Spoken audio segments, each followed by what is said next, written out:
लोगों में एक ऐसा होम मिनिस्टर है कि जो बिना डर के वो जाता है, लेकिन मेरी फटती थी वो किसको बताऊं। शिंदे साहब देश के गृह मंत्री थे, उन्होंने स्टेटमेंट दिया कि लाल चौक जाने में उनको डर लगता था।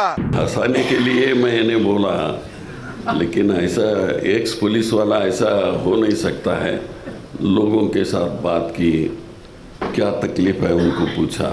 अरे शिंदे साहब अब आ जाइए, बच्चों के साथ पोते पोती के साथ लाल चौक सैर कर लीजिए, कोई आपका बाल बांका नहीं कर। विजय भाई, जब मैं होम मिनिस्टर था उसके पहले मैं उनके पास जाता था और एडवाइस भी मांगता था, तो उन्होंने मुझे एक ऐसा असली एडवाइस किया कि सुशील बोले, तू इधर उधर मत भटक, तू लाल चौक में जाके वहाँ भाषण कर, कुछ लोगों से मिल और दल लेक में घूमते चलो ऐसा। और वो एडवाइस से मुझे बहुत कुछ पब्लिसिटी मिली और लोगों में एक ऐसा होम मिनिस्टर है कि जो बिना डर के वो जाता है, लेकिन मेरी फटती थी वो किसको बताऊं।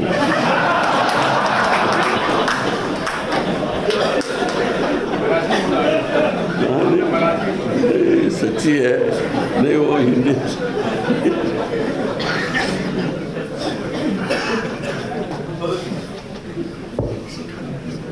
लेकिन हंसाने के लिए मैंने बोला, लेकिन ऐसा एक्स पुलिस वाला ऐसा हो नहीं सकता है। लोगों के साथ बात की, क्या तकलीफ है उनको पूछा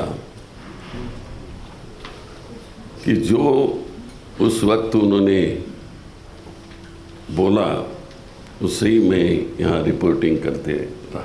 और उसके बाद विजय भाई हमेशा मुझे बोलते थे कि ये करना वो करना, ऐसा रोज़ नहीं, कभी तो 6 महीने में एक आध बार वो बोलते थे और मैं उसका इम्प्लीमेंट करता था। कांग्रेस के बड़े नेता गृह मंत्री थे, महाराष्ट्र के बड़े नेता है, उन्होंने शिंदे साहब ने बयान दिया, गृह मंत्री वो थे, तब उनको लाल चौक में जाने में डर लगता था। पढ़ा है आप लोगों ने? शिंदे साहब देश के गृह मंत्री थे, उन्होंने स्टेटमेंट दिया कि लाल चौक जाने में उनको डर लगता था। अरे शिंदे साहब अब आ जाइए, बच्चों के साथ पोते पोती के साथ लाल चौक सैर कर लीजिए, कोई आपका बाल बांका नहीं कर। हमने कश्मीर को सुरक्षित किया है। आज कश्मीर में राहुल बाबा बाइक चलाते हैं, बाइक चलाकर मोदी जी को गाली देते हैं, लाल चौक में आइसक्रीम खाते हैं, मोदी जी को गाली देते हैं, लाल चौक पर तिरंगा फहर रहा है वो देखकर मोदी जी को गाली देते हैं। और राहुल बाबा और बहन जी प्रियंका जी बर्फ से एक दूसरे के साथ बर्फबारी खेलते हैं। राहुल बाबा, गाली तो आप मोदी जी को दे रहे हो, मगर आपके जमाने में संभव नहीं था। नरेंद्र मोदी ने आतंकवाद को पाताल तक दफना देने का काम किया है। आज आप पैदल यात्रा लेकर वहां तक पहुंचे, इसका कारण केंद्र में भारतीय जनता पार्टी की सरकार थी।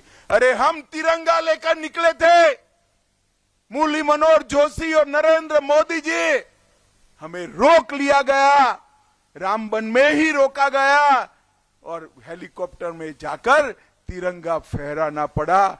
आज वहां पर गणेश उत्सव भी होता है, जन्माष्टमी भी होता है और ताजिया का जुलूस भी निकलता है, कोई दंगा नहीं होता है। If you like this video, then like, share and subscribe to ET Now.